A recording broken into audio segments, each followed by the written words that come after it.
Hi, this is the first in the series of Mr. Blake is going to do a review for all the chapters of human geography from the beginning to the end.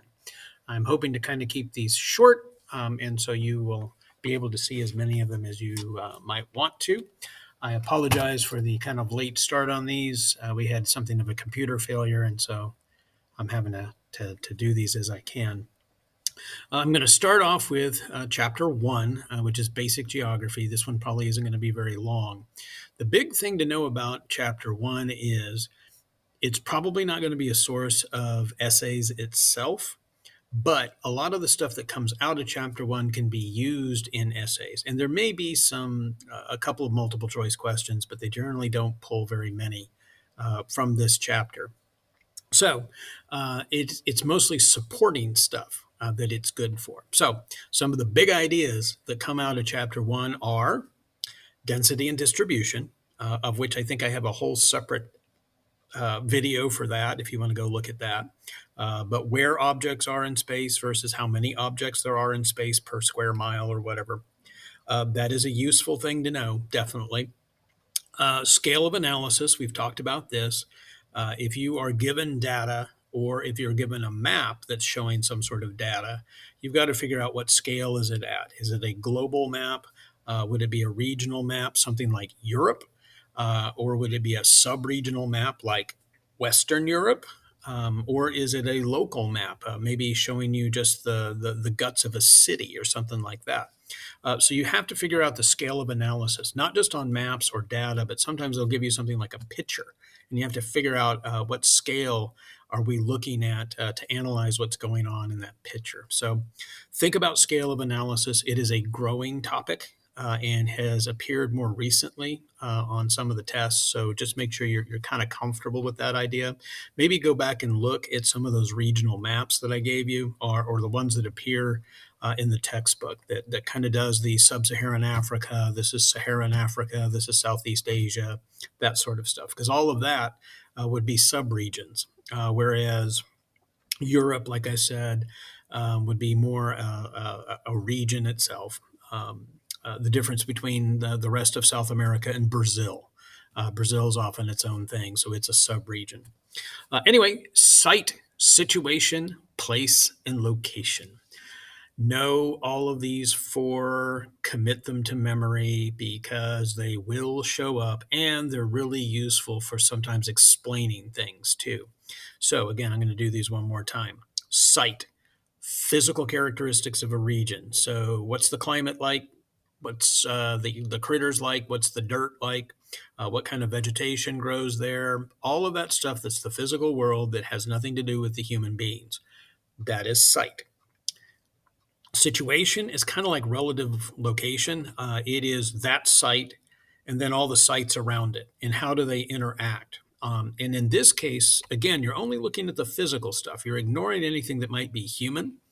But what you're trying to do is figure out what would humans do in this environment. So because of the relationship of this site to this site, we know that humans are probably going to exist on the coast here, but they're not going to want to go into this place because it's desert and mountains and nasty and gross, and we don't want to go there. And so humans probably aren't going to be there. And it's probably not going to be the source of trade or anything like that either. We can kind of look at these physical characteristics and how they work together to figure out what humans might do in this sort of situation. Haha, see what I did there? Uh, the other two, place is the human characteristics of a region. So again, now we're looking at just the human stuff. We're not looking at the physical stuff. So the humans there dress this way, they eat this kind of food, they worship these heathen gods, they speak this heathen language, whatever it is, anything that has to do with culture, um, how they choose to build their housing, what does it look like, anything that has to do with just the human beings makes up place. It's describing what are the human characteristics of that region, and then location, which is just where is it. I think I originally presented this all as the four questions that are asked, which is in location, where is it, absolute location versus relative location. It could be either one of those. Place is what are the humans like there? If you look at sight, what is it like there as far as physical? And then situation describes what are the humans going to do in this area? Can we project what the humans are going to do? And so that's a big topic, and it's one of those things that it'll probably show up in parts in the multiple choice, but it also is a very useful thing, again, to describe something, to properly describe. And maybe an essay question talking about culture that you could refer to the place of this region or something like that, and then start talking about whatever it is. Types of diffusion. You got to know your types of diffusion. Again, they will definitely show up in the multiple choice. And there's a lot of questions that you're going to have a distribution answer to in an essay. Why is something moving in space? So contagious, just like it sounds, just like diseases, you share your diseases personally, one person to person, group to group. That is how those spread, is from group to group, person to person. And that can be ideas, disease, technology, whatever. If you were looking at relocation, you were looking at picking it up and moving it somewhere else. And so when you look at the age of colonization, that's the reason why we have English speakers, French speakers, Spanish speakers that are not in England, France, and Spain. That they picked up and they moved their language somewhere else. Same thing with their religion, same thing with their clothing preferences, same thing with their food preferences. So anything that has to do with culture that we're looking to diffuse by moving it from one place to another, pretty good example of it. Technology does the same thing. So anytime something's moving where it is physically getting uprooted from one place to another, you're looking at relocation. Stimulus is the piggyback, that something is moving because something else is diffusing, and it's not usually the desired thing. One of the examples that we can pick this idea and move it into another unit is language.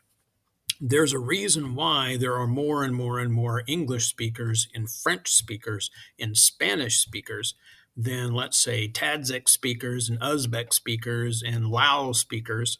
And it's because these languages are piggybacking on technology. Um, if you are getting a piece of technology that's moving through space, let's say a computer, that is going to have software installed on it. And because of that, it's going to be in some language.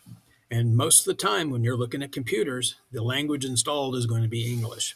And if you happen to be from parts of the world where that language doesn't end up as software or something, then you're probably going to have to learn somebody else's language. And what happens is these languages become more and more present in different cultures, then people will tend to use them more and more. And it may well be that I choose that my children are going to be bilingual. They're going to speak this and English. Well, that means they're growing up speaking both. And that means that when they have their kids, the chances are they're going to figure out that there's a whole lot more opportunities speaking English than there is speaking Lao, let's say. And so that's one, it ties into when you're looking at that kind of diffusion, looking at the death of languages, for instance. Now, notice that's pretty spider webby as far as putting things together. But that's the thing about this first unit is a lot of the stuff that's there can be applied so many different ways. And one of the things that when you're looking at your essays and stuff is there a way to describe something using the diffusion thing, using the regions thing that helps you explain what it is you're trying to explain in your essay? Use these things. They are very useful tools in the essays, even though the essays themselves may not directly address them at all. Okay, regions. Did I skip a? Oh, hierarchical. I forgot hierarchical and diffusion. That is where it starts at a node and it moves through different populations who are early adapters to whatever that is. It could be technology, it could be fashion, it could be whatever. But there's a starting point, and usually the distribution out as it begins to diffuse is, again, early adapters of whatever that is.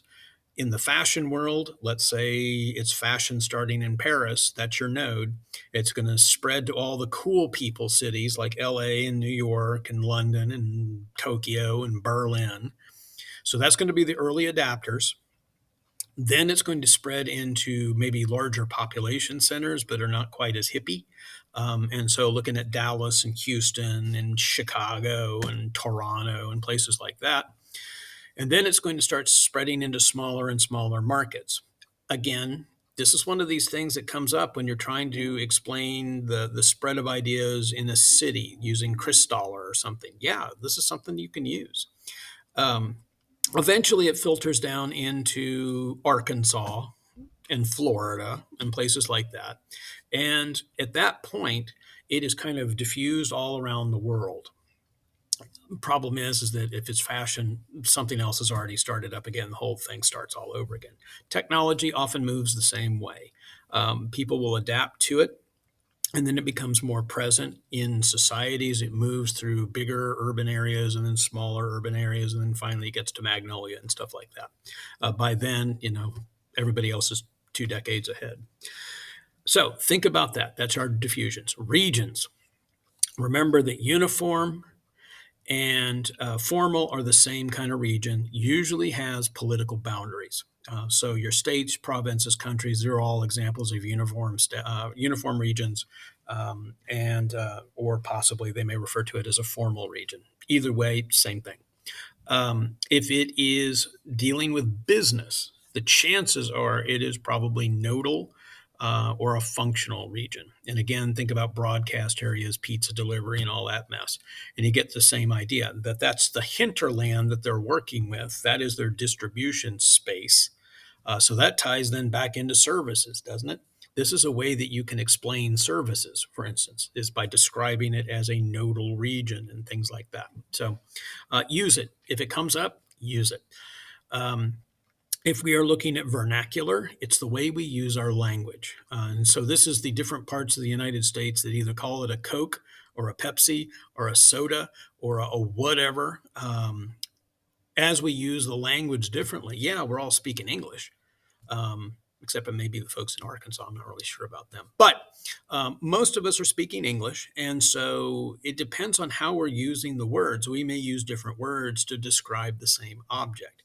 Sometimes there are syntax differences in different vernacular regions. We're just using the language differently, even though we're speaking the same language.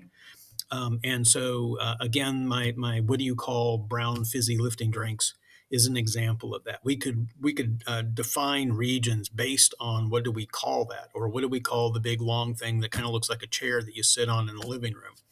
It goes by different names.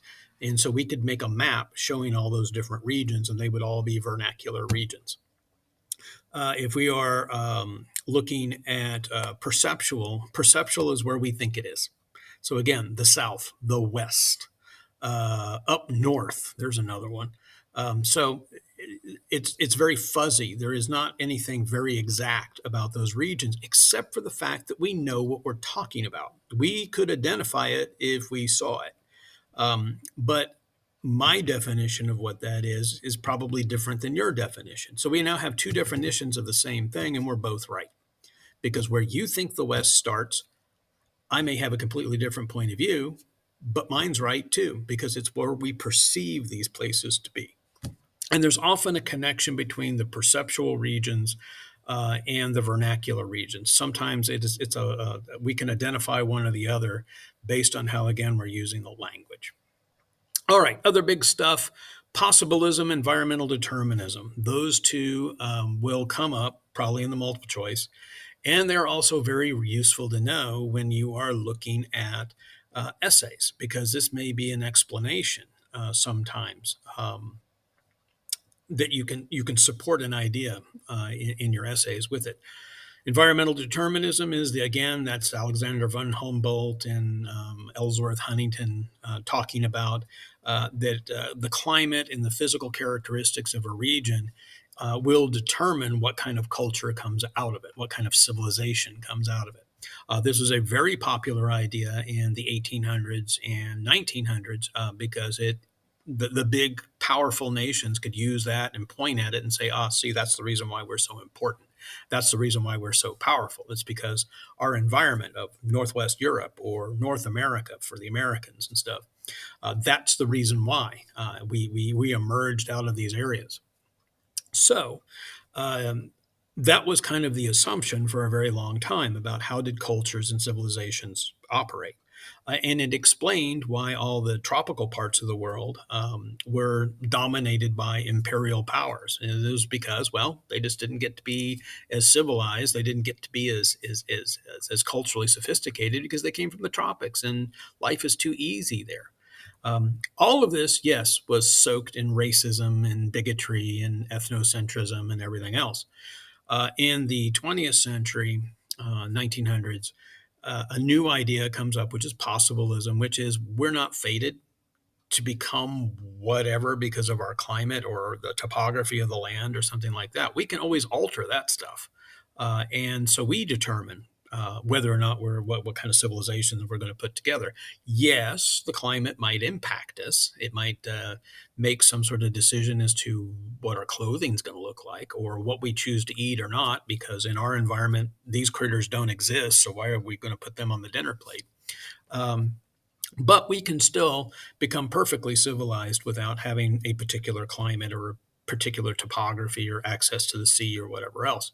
And there's lots of examples you can point to: the Mayan civilization in Central America. You can look at the Egyptians and the Mesopotamians. You can look at India. All these places developed advanced civilizations long before Europe did. Or contemporary with the rise of great European powers, and they had completely different climates and stuff. So there is that. Marshall Sahlins was the big advocate for possibilism, so keep that in mind. Let's see, anything else? Oh, the projections, but we've kind of talked about that a lot off and on. The idea that different maps, cartographers will use different maps to show distortion in a certain way that minimizes it for whatever it is that we're trying to show. So Mercator was a map that was put together for people sailing ships. It's really good for naval navigation, but it's terrible if you're trying to figure out the size of countries and stuff because it distorts them so badly at the poles. The good homocycline, the one that looks like an orange peel, that is the one that we as human geographers tend to use the most because humans are on land, and the goods does the best job of minimizing distortion of land masses. So we can compare them as far as shape and size much more accurately than the others. So just keep that in mind. Anyway, again, go back, look at the vocab and stuff from that unit. A lot of that will be appearing in the multiple choice. And so it's best to know what they are because that'll help you narrow down answers and stuff. And again, the use of proper terminology as far as like parallels and meridians and stuff like that may be good in the essays. Chapter 1 is support for a lot of stuff that you might see in the essays. So keep that in mind. I will see you in the next video.